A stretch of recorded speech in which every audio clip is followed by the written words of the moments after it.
మహిళా భద్రతకు మరో ముందడుగు పడింది. హోంమంత్రి మంగళపూడి అనిత చేతుల మీదుగా అత్యాధునిక వసతులతో మహిళా పోలీస్ స్టేషన్ ప్రారంభమైంది.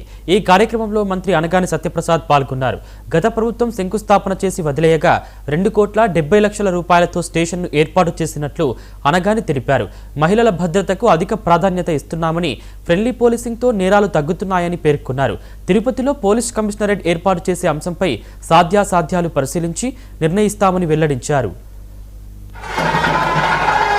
మనందరికీ కూడా భక్తులతోని కిటకిటలాడే తిరుపతిలో ఒక ఉమెన్ పోలీస్ స్టేషన్ ఉండాలి అని చెప్పేసి అనుకోవటం, దాన్ని లాస్ట్ గవర్నమెంట్లో శంకుస్థాపన చేసినా కూడా బడ్జెట్ అన్నది రాక మధ్యలో ఆగిపోతే, అర్ధరాంతరంగా ఆగిపోతే, లాస్ట్ టైం డిపిఓ మనకి ఓపెన్ చేసేటప్పుడు గౌరవ ముఖ్యమంత్రి గారు చంద్రబాబు నాయుడు గారు వచ్చినప్పుడు ప్రత్యేకంగా ఉమెన్ పోలీస్ స్టేషన్ గురించి చెప్పడం, ప్రత్యేకంగా నిధులు కూడా గౌరవ ఎస్పీ గారు చొరవతో, అదేవిధంగా కలెక్టర్ గారు చొరవతో ఈ కార్యక్రమం తొందరగా దీనికి నిధులు కూడా సమకూరటం, ఈరోజు సుమారుగా 2,70,00,000 రూపాయలు పెట్టి దగ్గర 8,480 ఎస్ఎఫ్టీతోని ఒక మంచి పోలీస్ స్టేషన్ అనేది ఈరోజు నిర్మాణం చేసుకోవడం జరిగింది.